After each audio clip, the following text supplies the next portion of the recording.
Glosari Pariwisata melalui kanal edukasi pariwisata Indonesia ini kembali mengunjungi Anda. Pada seri ke-13 terdahulu, Anda sudah menyelesaikan kosakata dan peristilahan yang dimulai dengan huruf C dan lazim dipergunakan atau erat kaitannya dengan dunia industri pariwisata, travel agencies, dan tour operators pada khususnya.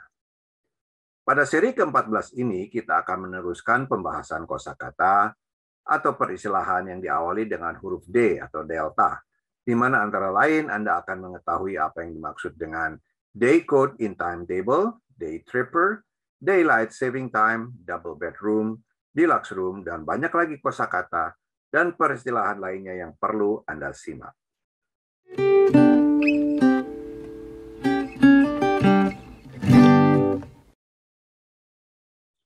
Selamat pagi para pemirsa. Saya Bondan Nurdianto kembali akan menjadi instruktur Anda untuk memandu dan menyampaikan glosari pariwisata yang lazim dipergunakan di kalangan tour operators. Saya merasa senang bertemu dengan Anda di hari yang cerah ini. Mari kita simak bersama kosakata atau peristilahan yang berawal dengan huruf D di glosari pariwisata seri ke-14 berikut ini secara seksama. D1. Dancing Restaurant. Dancing Restaurant adalah restoran yang di samping menyajikan makanan dan minuman sebagaimana layaknya, ia juga memperoleh izin untuk menyelenggarakan dan memberi kesempatan kepada para pelanggannya, selain bersantap juga berdansa, naik panggung dan menyanyi, serta menikmati live music. Restoran semacam ini sering menyelenggarakan lomba dansa ballroom. Day 2. Day code in timetable. Istilah day code in timetable ini lazim dipergunakan sebagai satu istilah baku di dalam dunia penerbangan dan dipergunakan sebagai singkatan ketika membuat reservasi penerbangan. Kode dimaksud adalah MO atau MON untuk hari Senin, TU atau TUE untuk Selasa, WE atau WED untuk hari Rabu, TH atau THU untuk hari Kamis, FR atau FRI untuk hari Jumat, SA atau SAT untuk hari Sabtu, dan SU atau SUN untuk hari Minggu. Day 3. Day tripper. Day tripper adalah wisatawan atau traveler pada umumnya yang melakukan perjalanan wisata selama sehari penuh dan kembali pulang tanpa menginap atau bermalam di suatu tempat. Sebelum pulang, selama sehari penuh, wisatawan tersebut menikmati wisatanya dengan mengunjungi berbagai objek wisata dan atraksi yang diminatinya. Day tripper ini juga lazim disebut dengan excursionist. D4. Day use rates. Pengertian day use rates adalah harga sewa kamar atau akomodasi yang diterbitkan oleh hotel bagi wisatawan atau traveler yang untuk keperluannya masing-masing di mana ia tidak memerlukan bermalam. Hotel memberikan harga khusus untuk penggunaan kamar beberapa jam saja. Tiba di hotel dan meninggalkannya pada hari yang sama tanpa bermalam. Perusahaan akomodasi jenis motel sering memberikan fasilitas day use rates ini. D5. Daylight saving times. Di dunia pariwisata, istilah daylight saving times ini sering kita dengar. Beberapa negara di dunia yang mempunyai 4 musim, di mana musim panas yang cukup panjang, maka negara tersebut memajukan waktu standarnya 1 jam lebih awal. Misalnya, jam kerja yang biasanya pukul 9 pagi, maka pada musim panas dimajukan menjadi pukul 8 pagi.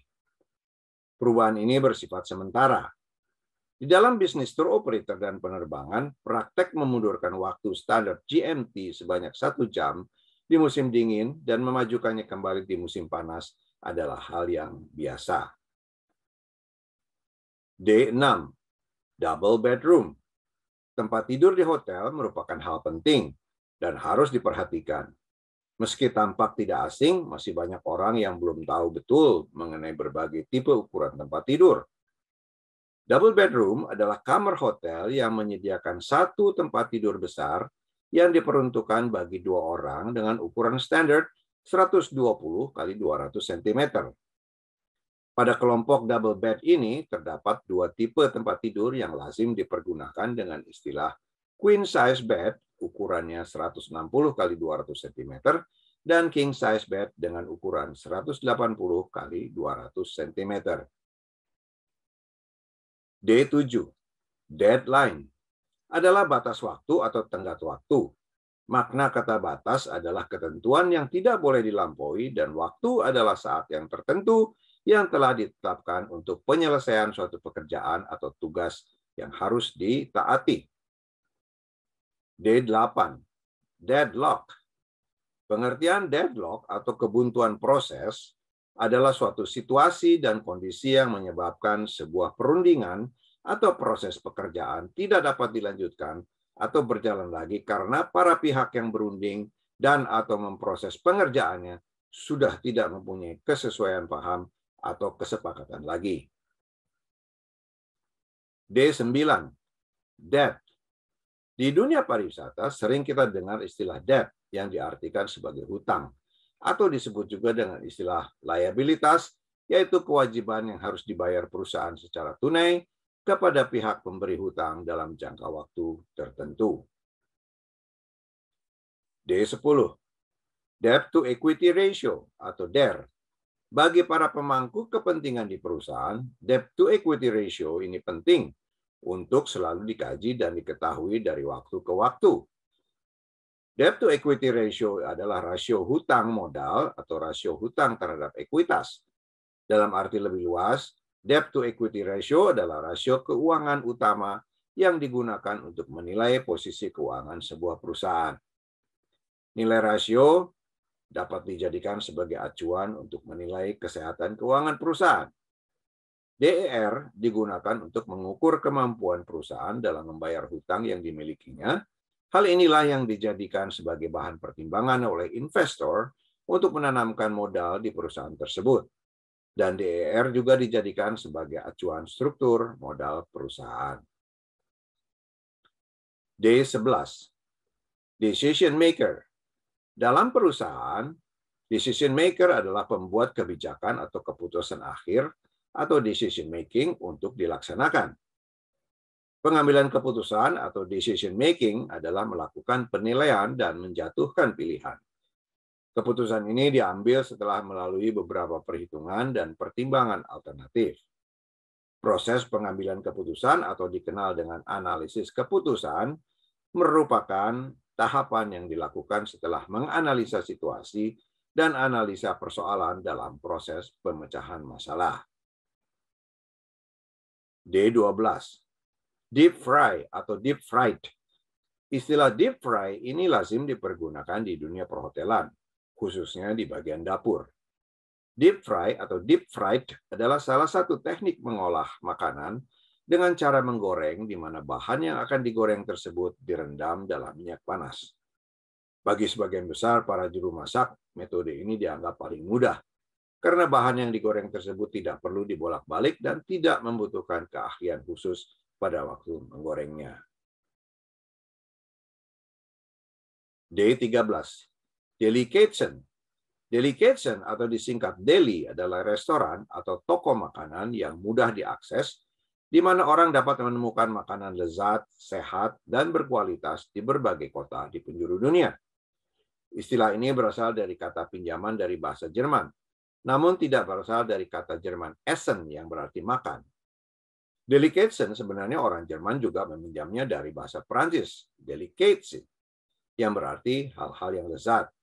Dan sayangnya orang Prancis juga meminjamnya dari bahasa Latin, delicatus, yang berarti sesuatu yang menyenangkan dan mengenakan. D14. Delivery slip. Delivery slip adalah dokumen pengantar barang-barang yang dikirim oleh pemasok kepada pembeli atau pelanggan. Berisi catatan singkat tentang nama, jenis, berat, dan jumlah barang. Dokumen ini hanya mencatat data mengenai barang yang dikirim dan tidak merupakan invoice resmi. D15. Deluxe room. Istilah deluxe room ini sering kita dengar di dunia tour operators.